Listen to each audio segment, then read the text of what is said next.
Hello and welcome back to Whiskey Uncorked. My name is Brian. I'm here again with my brother Kevin, and we're shooting another video here over the holidays.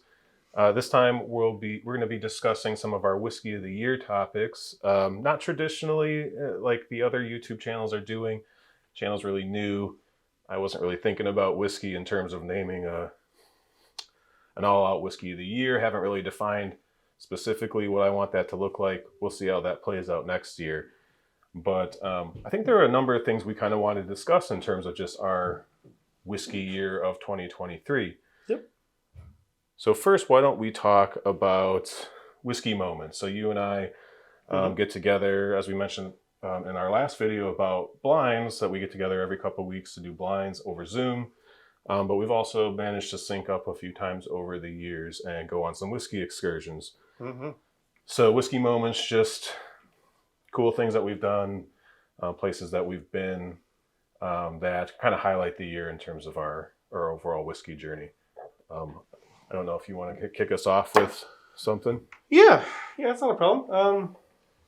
I wasn't sure quite the best way to do this, but why don't we just start off with, I guess, maybe the biggest highlight of the year, and which for me, and I suspect that would be my trip out to see you in San Diego. Sure. So, I mean, I kind of went out there for the weekend. I think it was 3 days, maybe even 4. But basically, it was, kind of a whiskey weekend. We, based in San Diego, but one night rather, we drove up to LA, spent the night there, went to a few different whiskey bars. I think the most prominent experience would be at 7 Grand in downtown. Which also features another hidden bar inside it, which I'm sure we'll mention here in a second. But even beyond that, there's a few other whiskey bars. Spent just a couple nights in your apartment, drinking some of your epic stuff you've got down there in San Diego, and really just kind of hanging out and just having a nice, relatively easygoing whiskey experience. Sharing some drams together. That for me, I think, is especially because it was basically just a whole 3 or 4 day weekend based on, just having some nice drams and just a wonderful experience. I think is the biggest moment for the year for me. Yeah, I think that's always fun. I think the last couple of years now, you've gotten to go solo to come visit me wherever I may be living at the time. The year before I was still in the Denver area, and this one was I moved in to San Diego last November, so I've been there a little over a year now. So I'm still learning the area in terms of just the whiskey scene and what places are good to go. And so it was always a little more nerve-wracking when you actually have no clue what you're doing and you're going to show someone around. But we made the trip up to LA, which is always painful, just the mechanics of getting up there. The drive was something. Yeah. Traffic's just never good unless you're driving like at 2:30 in the morning or something like that. But yeah, we managed to get up there. We knew we were going to be drinking, so we got a hotel.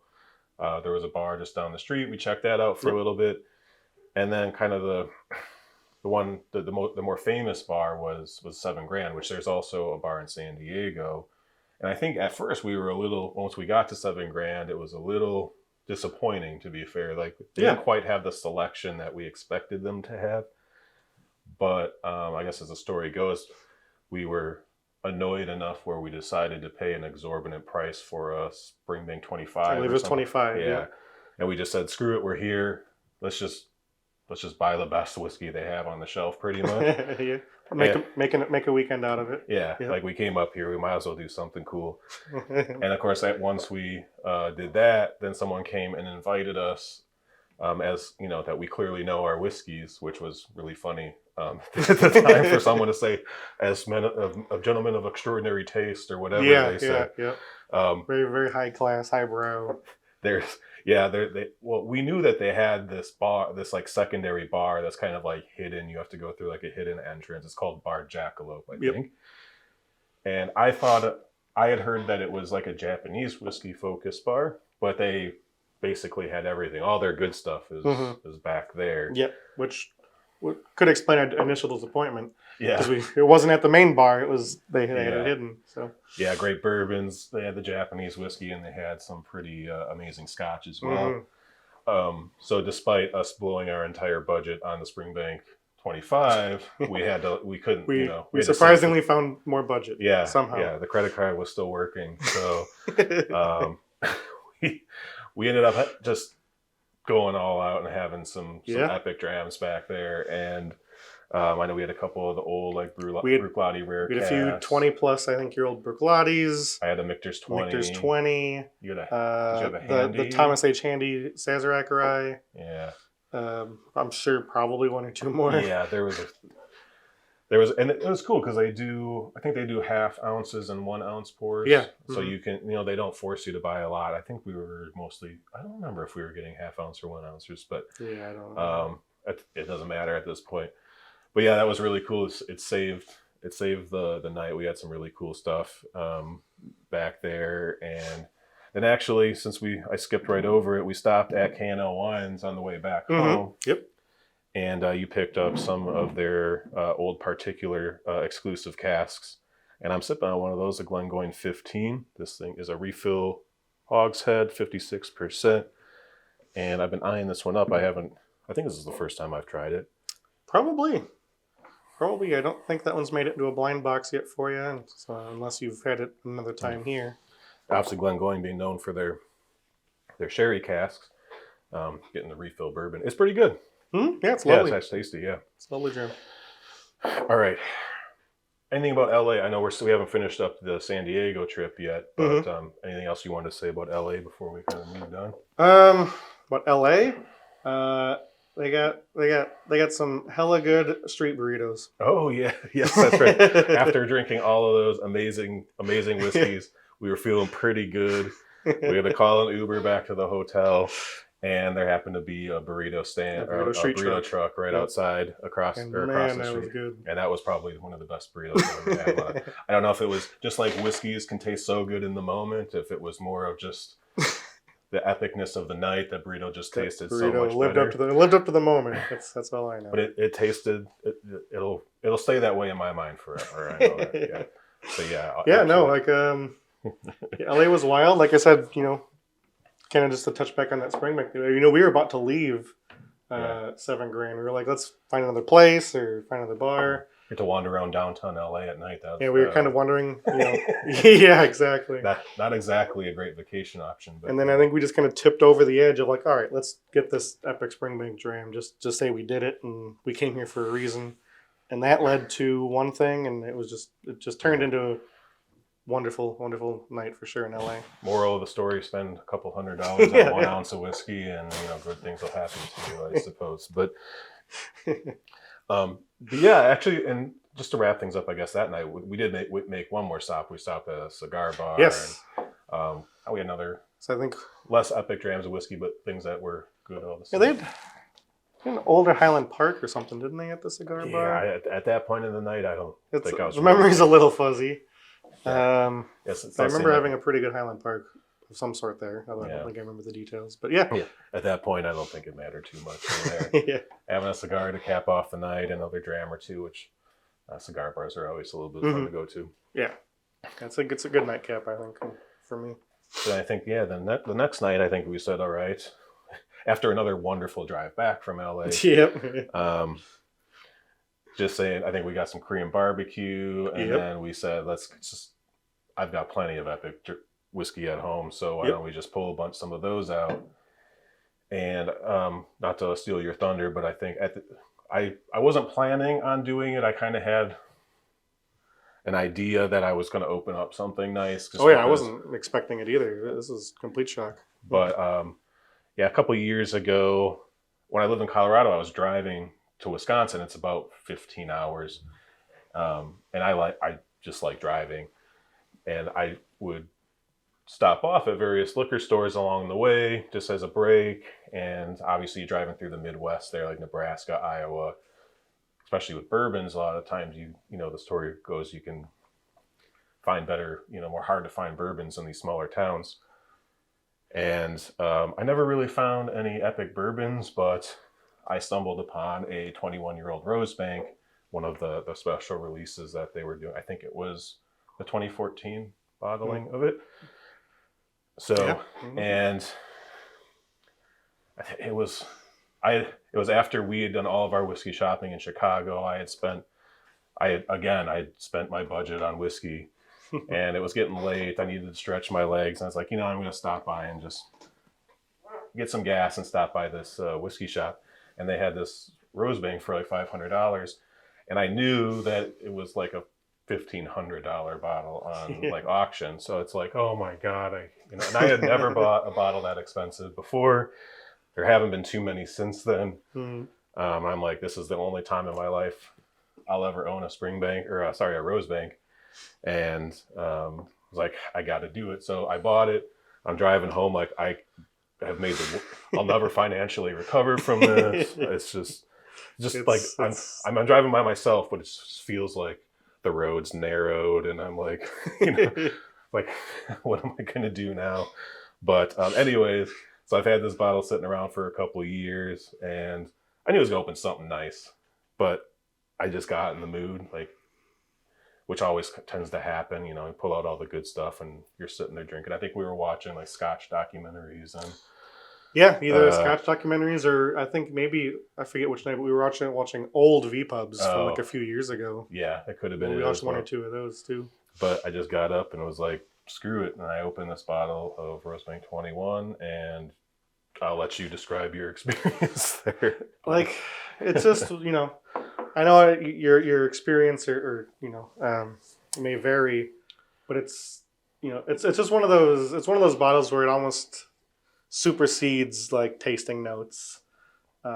It's just the experience of what's going on in the dram. To almost stop and like try to pick it apart would be almost like ruining the moment. Yeah. Like it's one of those things like you taste it and you just got to kind of live in it. Yeah. It kind of takes you out of time and space for a few moments. It was very, to put it simply, incredible.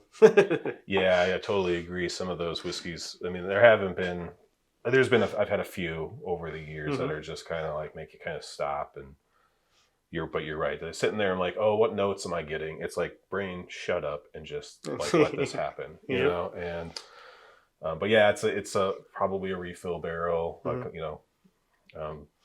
I don't remember the proof. And also to be fair to it, especially, it was also very possibly part of the moment as well. We had this awesome weekend tonight. We're hanging out, vibes were great, things were good, and it was just the right thing at the right time. I'm sure if you like put it in a blind or something, it probably wouldn't be quite as magical as it was for us on that night. But just that time, that moment, that place, it knocked it out of the park and elevated the whole weekend, I think. Yeah, it was definitely singing for sure. So there's a couple. That was the second whiskey moment that kind of had a tear come to my eye, where it's just like, holy crap, and you just kind of got to take a second and gather yourself, because it's just hit, like you said, it's the environment, it's the moment. Yeah, the whiskey's good. Is it as good as it felt it was in that moment? Probably not. But hard to say. Yep. Yeah, we'll find out. Like, I'm sure the bottle's open now, so. But it will probably be the only bottle of Rosebank I ever own, so it's going to get nursed a little bit. Prices nowadays, yeah, that's tough. So yeah, and that was it for the San Diego trip. Was there anything else that we did that? I mean, in terms of whiskey specifically, those were definitely the highlights. Right. I mean, we did the third day. We drove down to Mexico and a little trip down to Tijuana. And... went to a mezcal bar, and had a few tequilas and stuff down there. But I don't think we did much whiskey related down there. No, it's hard to find whiskey down there. Yeah, a few drams of mezcal and tequila, and came back with a bottle that the shopkeeper was blowing smoke up our rear ends about. It's like, okay, like it tastes fine. It's good enough. You don't have to tell us that it's 20 years old when it's only 4. Like we get it.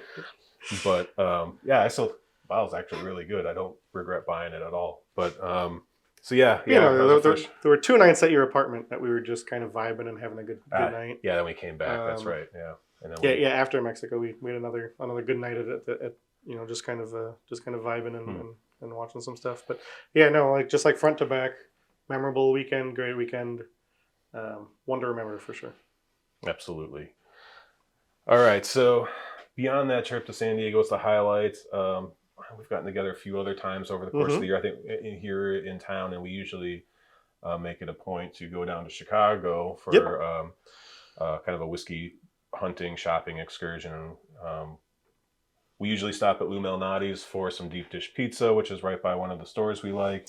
But this last time we went, we finally went over to Delilah's, which is a famous whiskey bar. Yeah, it's kind of crazy. We've been going down there for a few years now, and it never really dawned on us to go to this world famous whiskey bar that was down there. Yeah. Until obviously this last year we kind of made it part of the itinerary. I think we're hitting up all these. I think we don't go to as many stores as we used to. We got our pattern down a little bit better. We know where we like to go now and everything. Yeah. So we know the stops we want to hit up, and then we get our pizza, and then we were also usually make a stop at a cigar bar on the way home, and have a cigar, and sometimes open one of a bottle of whiskey that we bought that day. And then by that time, it's usually getting pretty late. I still have an hour drive or so home. Mm-hmm. So, but yeah, this last time we stopped at Delilah's, and yeah, I have to say that was a great experience. Yeah, incredible. If I had known that that's what that was earlier, that would have been a long part of our route for sure. And you may know Delilah's because Compass Box does special anniversary bottlings for them. I think they just did a 30th anniversary bottling for them. They had it there this summer. But it's a really cool bar. It's a small bar, but it's kind of hair metal punk rock theme. Yeah, rock and roll punk bar. But yeah, it's kind of looks like a dive bar, like both inside and out. But their whiskey selection is some of the most epic whiskeys you can think of. And their pricing is fair, insane. Yeah, it's really good. Yeah, you definitely don't feel like you're getting ripped off there. I think, what did I get? Like some sort of 1960s Bowmore, or was it I don't. No, it was Glen Grant. Yep. Which was good. I think it wasn't super expensive. It was like $70, $80, $90, somewhere in there. For something of that caliber. Yeah. For a pour, that wasn't bad. Yeah, a little delicate, I think, for the situation, and it was kind of probably that needed to be in a super quiet, just specific glass, and just completely be able to take that in to get the full experience out of it. But that was a great trip. And then there's a Nando's right down the street, so we got some peri-peri chicken on top of it. But another fun whiskey night in Chicago. Delilah's blew me away. Really cool vibe. Bartenders are great. Like I said, the selection was nuts. I think I tried a really old Auchentoshan, and that one kind of stands out. And there were a couple others, but definitely a part of our. Actually, we'll be heading down to Chicago in a couple days, and I'm sure it'll be. Yeah, we'll be stopping in there. We'll be stopping back in for sure. So, beyond that, one of the earlier trips when you were in town, I think it might have even been the last Christmas trip. So this might have been technically 2022. But another Chicago trip down there, and especially on these trips, especially when I'm with you, I can get a little impulsive. No, I don't. I've got my brands and the stuff that if I see one, I'll probably, especially a new release or whatever, I'll tend to pick it up. But beyond that, I like to try new stuff. I like to just kind of feel the vibe of the bottles at the store and whatever's kind of calling to me. So a lot of times I'll just say, well, what the heck, let's grab it. And last year, one that was calling to me was I believe it was a 25-year-old Bowmore independent bottling. I know the official releases of Bowmore kind of get some disdain from enthusiasts. But I've always kind of heard, in the shadows that the actual Bowmore liquid is insanely good stuff. And the price was right for me. For a 25-year-old Bowmore, it was actually pretty reasonable. So that was kind of my impulse, big bottle of the weekend. And when I got it home a few days later and I opened up my eyes, and now I'm on the hunt for authentic Bowmore all the time now. Yeah. So you sent me a couple in blinds, and they're definitely tasty. That tropical peat is that's one of my favorite. I didn't realize just so good. I had heard that about Moors, but like I just always thought that was like the old ones, and like you're not. It's going to be really hard to find that profile, and I love that kind of dirty tropical flavor. Like Old Ben Nevis can get it, and that's one of my favorite whiskeys. Just the 1996 Ben Nevis is like, if I see one, I'm like, again, I won't eat for a week or something if that's what it takes to get it. So I've been trying to grab those whenever I can because there's not going to be a whole lot of them left. Yep. So I've got a few bottles Fewer. locked up, but I've been working on one recently. But yeah. So that was a trip for me where one bottle really kind of did that. The discovery of it really kind of elevated things. And luckily, at least for me so far, that kind of impulse buying has worked out well for me in the past. And Ardmore 30, say one of the first ones I got, and I'm pretty sure he thought I was crazy. I just kind of randomly bought an Ardmore 30 that was at Warehouse Liquors. It's like, okay. I didn't know anything about Ardmore at that time. Yeah, neither. I've never had tried Ardmore. There's a lot of, a lot of money. Barely knew. I don't even think I knew that it was like peated spirit when I bought it. It's not heavily peated, but yeah, it was really just that bottle's kind of calling my name, and I grabbed it, and that was a damn good bottle. Let me tell you. Yeah, it was tasty. I think I even found another bottle in a shop out. I think it was in Colorado Springs, and it was expensive, and I knew how good it was, and I was still like, I can't do it. I think Warehouse still has one. Yeah, I still see it every time, but yeah, they're not. I rarely buy multiple bottles, especially of like high end stuff. But yeah, you have had good luck with the. I'm going to plunk down a serious amount of cash on a bottle, and it that I know nothing about, and it working out really well for you. So, wouldn't recommend that to. No, to the standard. I would not recommend anybody else doing that. Yeah, he's a gambler. That's just how I roll. So. Yeah, high risks, high stakes. All right. Any other whiskey moments of the year? Or do you want to move on to maybe some more specific bottles? So I just want to kind of talk about what we even talked about in the first video. Just our bi-weekly blinds. Every other week, me and you meet up on Zoom. We send each other blinds. And it's not like there's one specific blind or anything that I want to call out, but just the kind of regular repeating occurrence of it. Each one always seems to kind of evolve into something a little bit different, especially depending on what we've sent each other, or if we've sent each other bourbon blinds or Scotch blinds or American single malt blinds.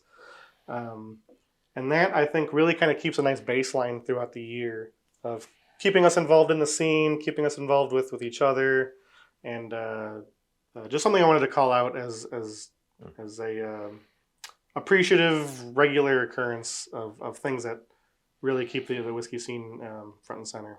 So yeah, for sure. You're always gonna have a bit if your mind starts wandering too far away from whiskey. It's only about, a week and a half or so before you're gonna have to get your head back in the game for a high stakes blind that everything depends on. But yeah, those are always fun. It keeps things fresh, especially after moving to San Diego. I don't have like a core group of friends like I did in Denver yet, so it's always good to actually talk to someone else about whiskey that's like an actual human being, and I'm not just like talking back to the whiskey tuber on the screen. Although, then I'll say, my whiskey moment of the year is starting a YouTube channel because I got tired of not talking to anybody about whiskey. So here we are. And, yeah, absolutely. Heck of a job. Yeah, so far so good. It's a job. I did a job. Yep. All right, let's talk about I think the best way to go about this is to like kind of split up like whiskey of the year on YouTube is generally someone's like a core range bottling, maybe dipping into special releases, usually relatively value based. You don't see too many like super crazy bottles, which is good probably. But I wanted to start with like, let's throw that out for a second and let's just talk about bottles that we've owned and drank. Doesn't matter if we bought them this year, but just maybe things that we really got to know over the last year that were are super high up on our list in terms of whiskeys that we drank this year. Okay. Yeah, absolutely. I can kind of get the ball rolling too on that. So just before I kind of start getting into my stuff, I'll let you kind of know, a little bit more about kind of my buying habits. I don't buy a lot of like core range, sort of like entry level stuff. Not that everything I buy is super epic, but usually like the lower age statements or stuff that kind of stuff I tend to buy independent bottlings or like store picks. Luckily, I live within 20-30 minutes of a couple different binnies, and they get a lot of interesting kind of barrel picks or stuff at the store. So I get 12-13 year old like Linkwoods, and I actually have a 14-year-old Royal Brackla back here that I've been enjoying quite a bit lately. So my whiskeys of the year are going to be a little bit more oddball, but I do have a couple core range that I want to get into for sure. And I'm going to start with actually the one that's in my glass. I haven't mentioned it yet because I wanted to talk about it here. In the previous video, I mentioned that I'm typically a Scotch guy, but I also have my fair share of ryes as well. That's definitely a growing collection of mine. And this one technically may have found it at the very end of last year. You recommended it to me. I'm not sure if you'd even had it or not, but I know you had heard things. But this is actually a rye. It's sherry finished Sagamore rye. This one is 53% ABV. It's only 5.5 years old, but this one, just the flavor on this is just so well balanced. It's so full. You get the rye notes in there if you like rye, but it's certainly not dominantly rye. Just mixed with that sherry fruitiness and some of the dark leathery flavors. It's just, the balance here is just fantastic. And I was kind of thinking of what I wanted to call out, and this one was just sticking in my mind, no matter what I thought of. So this is going to be the first one I'm going to mention tonight, the Sagamore Sherry Finish.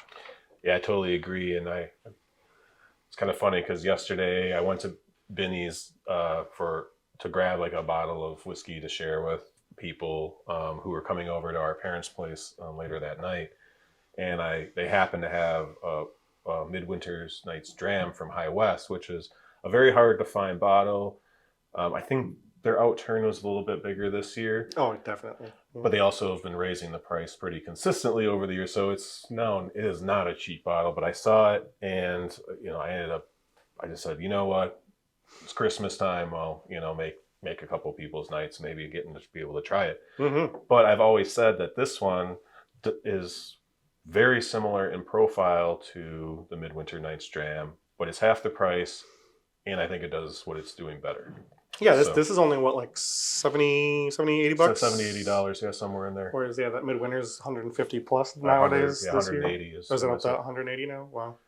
Yeah, it's pushing. Yeah, pushing $200. If you enjoy rye or sherry finished whiskeys for 70, 80 bucks, this is one of the best ones I've found in a long time. Yeah, a great example of kind of where American whiskey is going with barrel finishing. Mm-hmm. It feels like they're in their kind of infancy exploration stage because it can be really kind of unwieldy. You can tell not everyone is super comfortable working with sherry and Madeira and stuff like that yet. But the guys at Sagamore know what they're doing, and they've nailed the balance between mm-hmm. the cask finishing and their rye like really, really well. So great pick. Hard to say enough good things. What about you? Anything on your docket? Yeah, so I have a couple bottles that are for at least this part of things, like it's completely independent bottlings that mm-hmm. are gone forever. I wish I had backups. I didn't buy them at the time. Totally regretting that. But I'll mention two right off the bat just to keep things a little bit short because both of these bottles were picks by a group in Colorado. The group I was in was the Colorado Gentlemen's Society, their cigar and whiskey focus group. And they also, I think these barrels were also selected by another group called the Sinners Club, which I was not a part of. I'm not exactly sure what they're all about, but I think they did these picks in conjunction. Mm-hmm. and they did a pick of a Glen Murray, which I believe I think these were both 14-year. One was a Duncan Taylor, a Glen Murray, which is, we were talking about kind of the dirty tropical note. This thing is one of the best bottles of whiskey on my shelf. Wow. It is so It's good. high caliber. Yeah. I mean, just in terms of like a bourbon barrel, or refill barrel, again, I don't have it with me, so I didn't look up all the stats. But yeah, this Glen Murray was a shocker because I think there were some other more well-known distilleries at the time, and they picked this over all of them, and it was kind of like, all right, we'll see about this. We'll trust and you can definitely Yep. see. Before that, they had picked this Glenrothes, which I think was also in the 14-year range. And that was what gave me confidence about the Glen Murray, because the Glenrothes pick, another distillery that you don't think of all that often. No. Especially their official range is usually kind of a 43% a lot of the times. And but yeah, they knocked that one out of the park as well. So those are two shout outs I definitely want to give to the Colorado Gentlemen's Society there. Nice. And just picking some absolute bangers. Always a gem when you can find those little surprise picks for sure. Yeah, it's certainly, especially Glen Murray.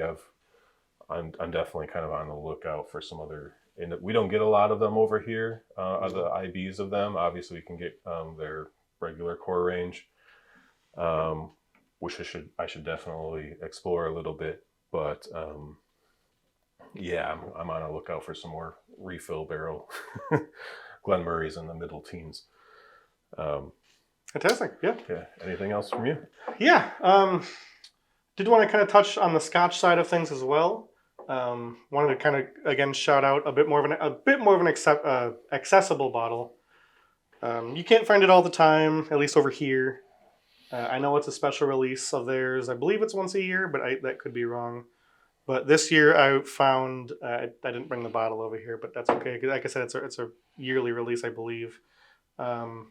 But one of the distilleries I kind of discovered this year was Kilchoman. I've been a peat head for a long time, but Kilchoman was always kind of I kind of overlooked it for a while.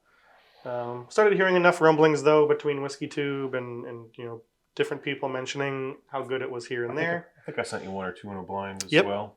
Yep, and I believe I was surprised at how well it competed with some of its competition. Yeah, The dirty, the bottle I farmy. have is super dirty. Absolutely.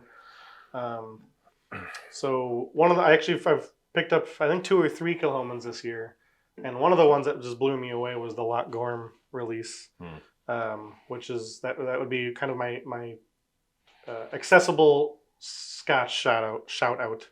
I think the Seneg is getting a lot of. The Seneg is getting a ton of hype. I have not bought a Seneg yet.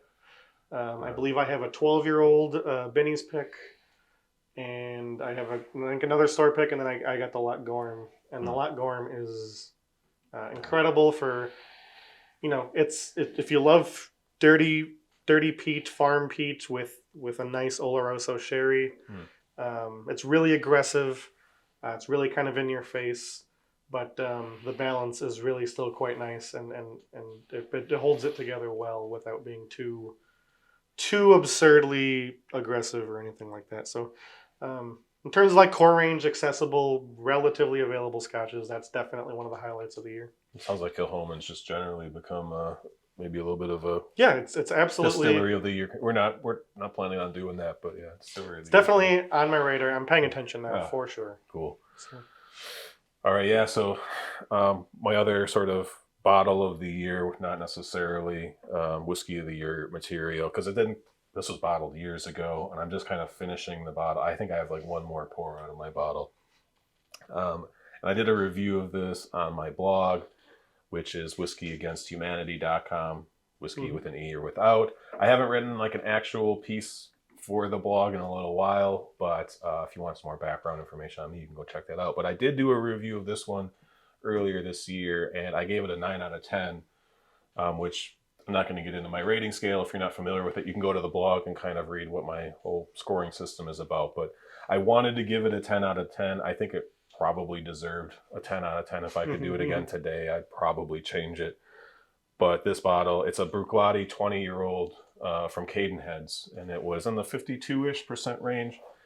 And this thing opened my eyes to a completely new flavor profile that I now am detecting in other whiskeys, but it never really dawned on me. For me, it's very coastal, and I specifically said with this Bruichladdich, it's kind of like fresh oysters.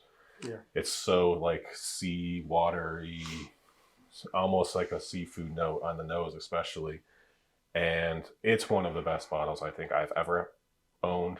Or that at least I've opened, let's put it that way. Mm-hmm. But it's up there. It is clearly a refill hogshead, refill bourbon. And this thing just smells and tastes like the sea. And it's something that I'm now picking up slightly in other whiskeys. I can like, oh, there it is. I'm getting a touch of it, where this bottle is just like if they just distilled that note. If they distilled the ocean. Yeah, exactly. If they distilled the ocean. And that would be like, obviously, like I said, it was bottled years ago, and I've been kind of working on it, and I don't probably got to about the midway point of the bottle when it clicked in my brain, or the bottle opened up or something like that. And this last year or so, I've unfortunately basically almost finished the bottle. I keep a 2-ounce sample of everything, and I almost didn't even want to pour the 2-ounce sample because I wanted to drink it all. But yeah, I do. Someday I can pull it. I have enough to pull that little sample out and pour a couple drams for nostalgia for myself or someone else. Absolutely. Yeah. No, I know. Even in our blinds, you've harkened back to that bottle and talked about its notes and how good it was many times. So definitely one I'm. It was in a blind for you not too long ago, wasn't it? Yes, I believe it was. I think it did well. I don't remember exactly how you ranked it. It definitely did well. I don't know if it was quite, at least in that moment. Yeah. If I recognize its greatness. I don't think everyone would like the note. So yeah, I think it's something where you kind of have to be.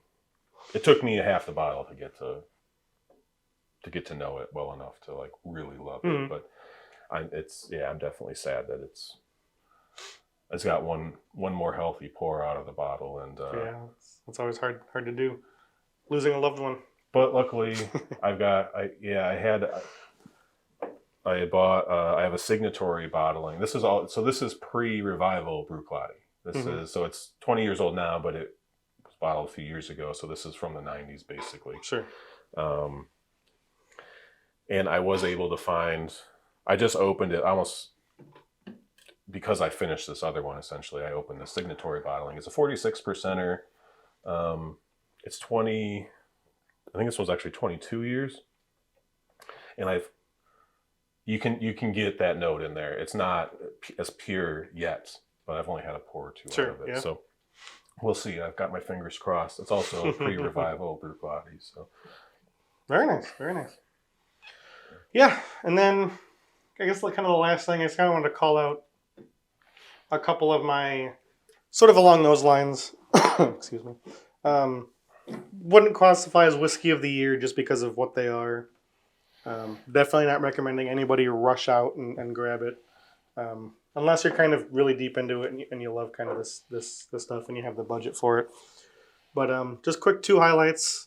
I almost called it out as one of our whiskey moments, but this last visit you were up here, I believe was September. We actually watched another whiskey YouTuber channel called Whisky in the Six. Rob is in Canada, great channel. But he reviewed a Compass Box Tobias and the Angel, and was basically just raving and raving and raving. One of his top bottles, and I think Compass Box.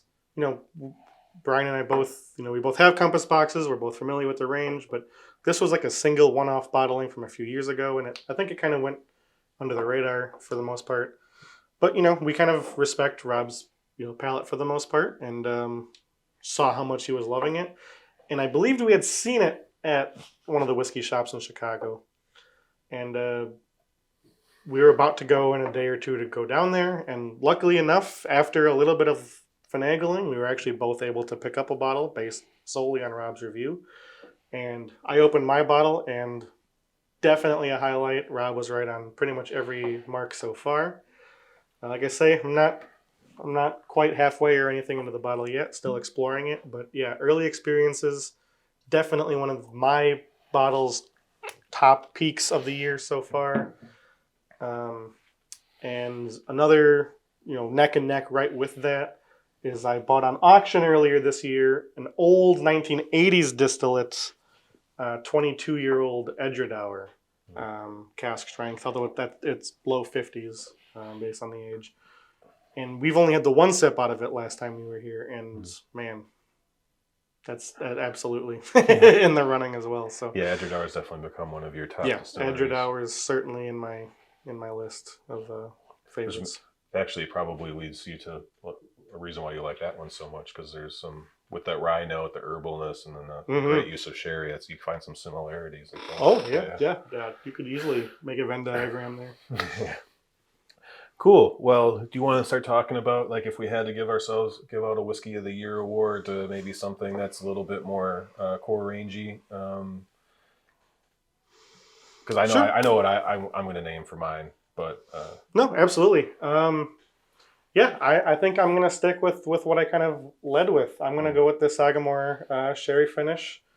Like I say, like it doesn't do any one thing particularly super, extraordinarily, but just the whole package is just so well balanced and nicely packaged. For something so accessible, it's really hard to go wrong with it. That's the one thing that stands out to me. And like I said, I've been trying to think of other options that might beat it. Yeah, I think that takes it for me. Awesome. Yeah, getting the Scotch drinker to pick a rye whiskey for his Whiskey of the Year. Yeah, I didn't even expect it when I started deciding what to do, but yeah, that's where I landed. But I can sympathize, because I probably bought more like core range stuff than you did. And especially when the whole channel idea started creeping up, I actually went out and I bought like a whole bunch of like 10, 12, 14 year, like kind of the entry level releases for distilleries. So I was able to kind of go through some of those, and we'll maybe talk about some of those in another video.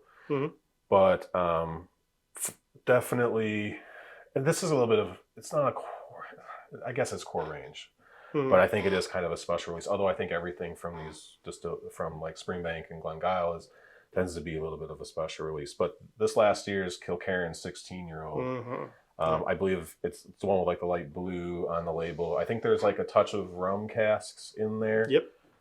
It is a fantastic whiskey, and I think the best release they've done of their 16-year up to this point.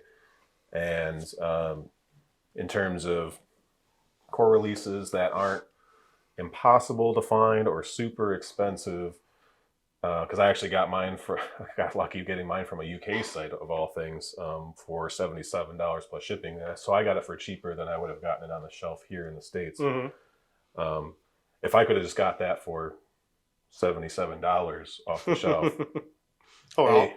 just ridiculous value as well. But yeah, it's delicious. I definitely think it deserves all the Whiskey of the Year's awards that it's getting. Yeah, like I said, I'm talking to you beforehand. I've seen one on the shelf earlier in the year. Regretfully, at this point, passed it up. Now I've heard how good it is, so I'm on the lookout to see if I can't find a straggler somewhere on that. Because otherwise auction prices are probably getting outrageous at this point. Yeah, they're starting, because I know it's one Whiskey of the Year from at least a channel or two out there. So. It's certainly the attention is. Yep. Now that I've mentioned it, it's going to just, popularity is going to skyrocket. Yeah, the Ralphie effect. The Brian effect. It's going to be the Brian effect here pretty soon. It's ridiculous. No, great pick, and especially not even just what you said, from what I've heard, across the whiskey landscape. This year's release is a banger, and I need hope I can find one sooner than later. Yeah, I struggle thinking of, because obviously, even if you're on the lookout for that stuff, it's still hard to come across a bottle. Even here in the States, where the price is inflated, I had the opportunity later to get another bottle or two, and I know a couple places where maybe there's one sitting on the shelf, but I haven't been to that shop in a while. If I had to pick something that you can go to the store and buy right now, it's tough. I've definitely been enjoying my Lechik 10. I bought a bottle of Ardbeg 10, and I still think, I'll probably talk about this one in another one of these shoots here in a little bit, but Ardbeg 10, I think, is something that people take for granted now. tough to name it whiskey of the year, just because it's been doing what it's been doing for so long. Yep. But I still think it should be on anyone's honorable mention list. And I also have been really enjoying my as I mentioned, was it this? We start doing multiple episodes, everything runs together. But I mentioned the Ben Riach, the Smoky 12, and I think that is a bottle that That was the blinds video. Yeah, the blinds video. Mm-hmm. Yeah, it was, so just like that was something he sent me in a blind, and I'm like, I have to buy a bottle of this, and I did. But I didn't actually open the bottle for a while. It kind of sat there. And finally, I was just like, I've got to open. Why is that sitting there? It's not like some special epic thing, you know? Yeah, absolutely. So I just opened it, and it's just as good as I remember it. And again, it's another one that I think I'll be bringing up in another video pretty soon. So, so some honorable mentions there. I would definitely say like the Lechik 10, the Ben Riach, the Smoky 12 for me is really good. And I'm not even like a super like peat head guy. So I'm picking, actually all Kilcairn's peated as well. So ever so slightly, but yeah. I guess I'm more of a peat fanatic guy. But yeah, you've always liked the lightly peated type of categories. Yeah, the super. Well, Lechik 10 is kind of on the opposite. Oh yeah, because that's punchy. Yep. It's got some punch to it. Oh, for sure. Yeah, I never really got into like the 5, 6, 7-year-old just like peat Isla smoke peat blast. Yeah, I'm more of a Campbelltown peat, Highland peat, that sort of. Yeah, I mean we're both big fans of Springbank. Ben Romick has been an on-comer the last year or two. So for sure. Yeah, that's a little bit more my zone for peat. But very nice. Yeah, and then also just as a follow-up, because I know this was out last winter. I don't know I'm sure there's still websites and places where you can find it. But if I had to pick something that you could just go out and buy pretty much at any real whiskey shop, for me, and a lot of whiskey tubers are talking about this year especially, I've heard it be a few whiskeys of the year, Compass Box Orchard House. Yeah. Thick, fruity. You know, I was drinking the Glencadam 10 in the previous in the blinds video. I think Orchard House may even be potentially a little bit above that because it's a little bit more thicker. It's a bit almost buttery, but with that fruit, absolute punch. So Orchard House, big contender if you're just looking for something to go out and grab right now. Not a bad choice. Yeah, that I drank a bottle or I finished one earlier this year. It's crazy. It's one of those bottles that everybody on YouTube was talking about for a while, and then they just kind of stopped. You don't hear about it anymore.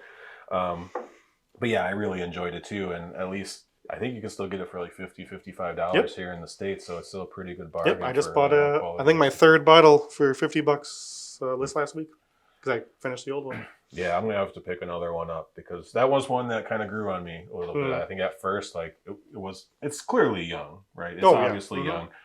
And so you kind of got to warm yourself up to that kind of grain quality that it has. But once you kind of see past that, you get all those orchard fruits that the label proclaims that it has. And it turned out to be really, really good.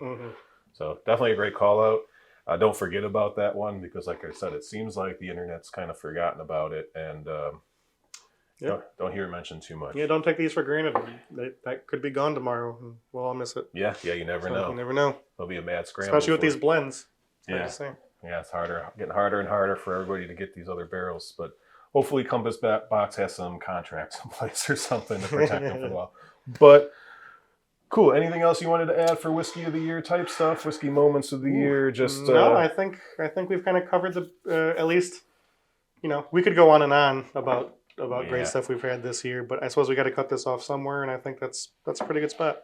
Cool. Anything you're looking forward to in 2024? Just the ride, just to see where things go. Just let it happen. Last winter, if I had to call out this year, it would not have gone as I predicted. So, not locked in on anything specific. Just drink good whiskey and see what happens and see where the ride takes me. What about you? Yeah, pretty much the same thing.